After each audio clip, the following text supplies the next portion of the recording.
Hi everyone, this is Lisa, and I'm back with another painting process. Today is going to be a bit different. The reason why I decided I wanted to share this particular painting is because something that is very common to, I think, every artist happened, and I feel like that kind of made the results not as satisfying as I thought it would be. I still like it, but I do think I could have done better if I hadn't like gone through what I'm going to talk about.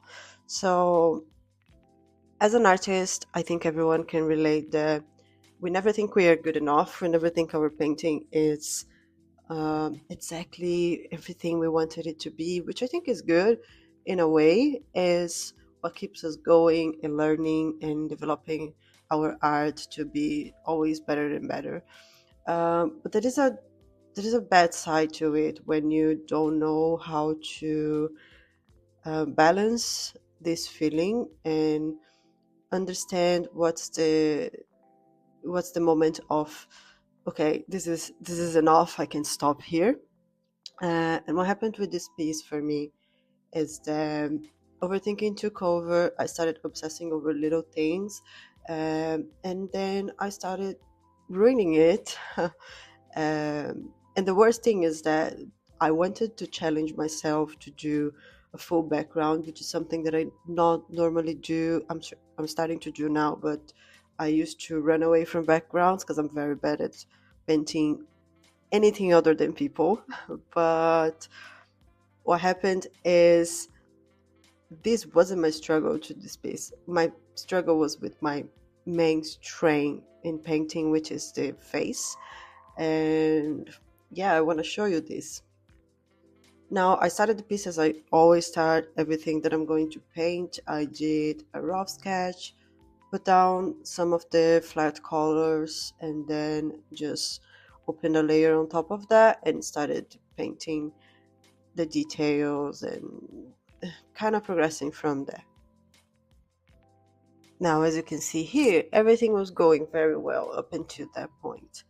I I kind of had the rough idea of how she was going to look like, and I started I decided I would work more in the background at the beginning so I could put most of my effort on that since I was very comfortable with doing, the face and the person.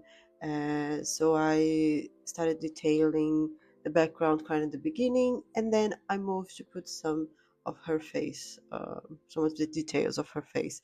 I started I kind of wanted to do just the shapes, and then at some point I realized that was making it harder than it needed to be. So I just did a rough line art on top just to see where things should go. And then I started laying some of the colors that I was seeing in the reference.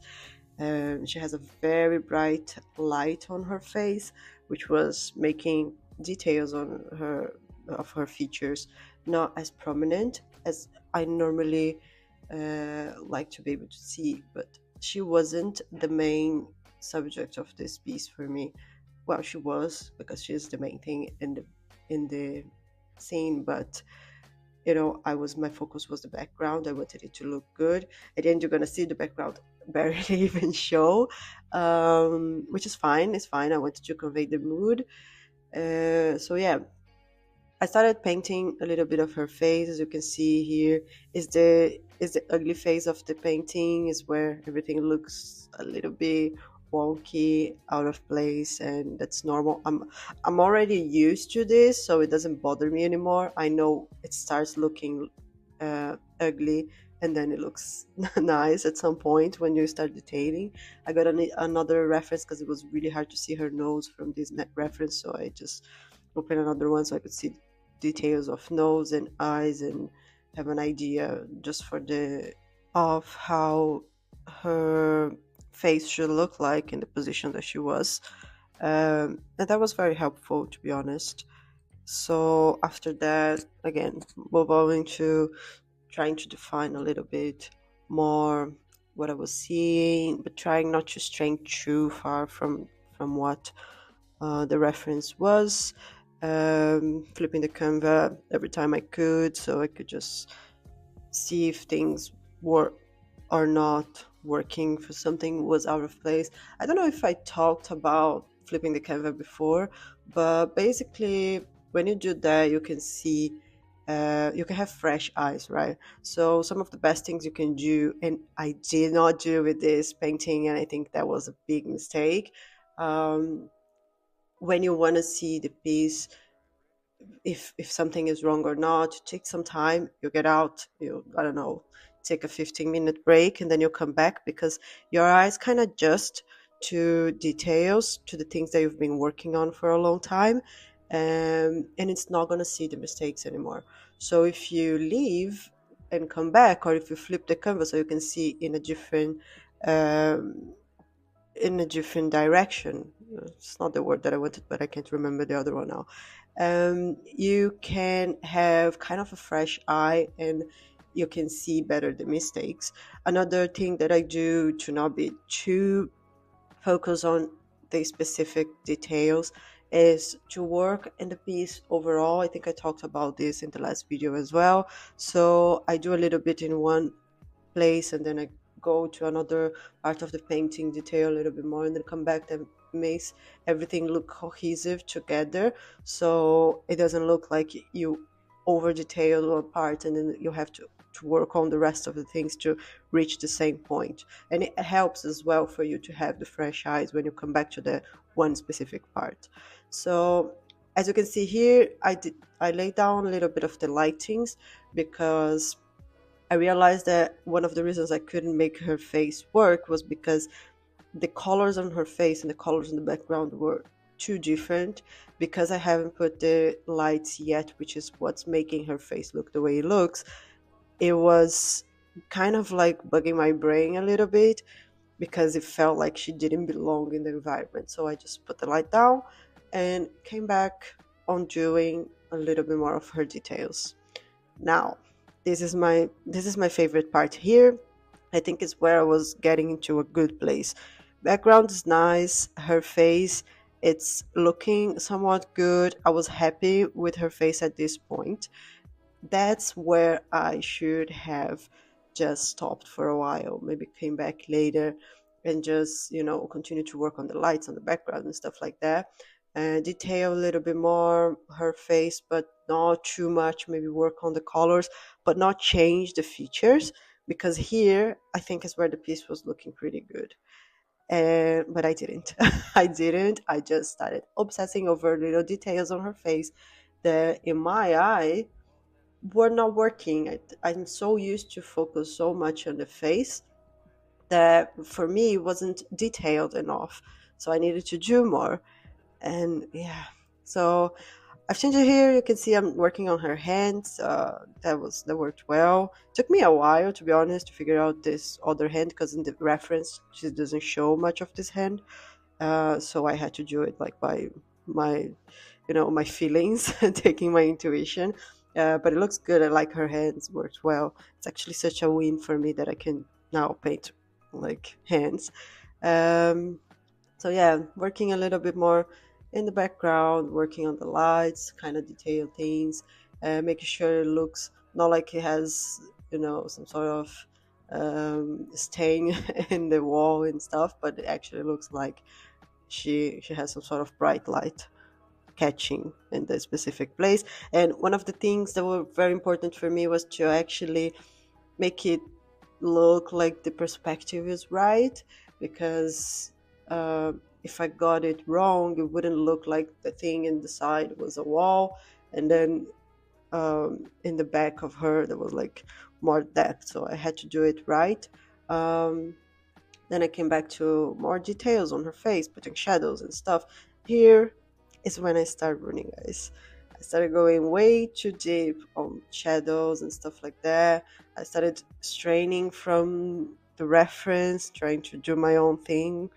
And it's fine. Normally, like, I like doing this. When it gets to a point in the painting where I think, okay, this is good, this is working now, I normally get rid of the reference and start trying to put some details that I think it could, enhance what I'm painting. uh, in this case, it did not. I think the biggest problem was probably her nose, because I was very bothered that I didn't think it looked good. But every time I messed with her nose, I thought the eyes needs more, and then I would mess with the eyes, and then come back to the nose, and then I would do a little bit of her hair, and then now the hair looks too rendered, so then I need to come back to the face, and then this just went on and on, guys. This thing took me 6 hours, and I think I could have done in like three if I had not ruined her face at some point and put it way too much on her, the hair, the face, everything. Don't get me wrong, it looks good at the end. I kind of at some point tried to come back to what it was before, but it was just a lot of waste of time. I'm not gonna lie. As you can see here as well, I don't know, probably gonna come back here. I added a cat there. I thought it needed some more things. I love cats, so I did a little cat there to make the scene a little bit more interesting, other than just a girl drinking something. um, and yeah, it's now enjoy it. I'm going to be going over and over on her face and moving things around, and um, at the end I kind of get rid of a lot of the details that I put down. I changed the shape of her hair. I don't think I recorded the final little piece of um, her face when I kind of tried to bring things back to what it was before, when I was happy with it, because I was so frustrated. I was so mad at this piece.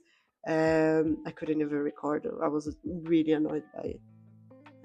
Also, it would be just like a recording of me going back and forth and the same things. I think it's a painful watch. So yeah, it's not in the video, but you're gonna see the difference at the final piece. So then I've changed a little of details on the background. So you see I'm redoing the TV, and I started putting some details there on the plant that is in the back with this like kind of basket.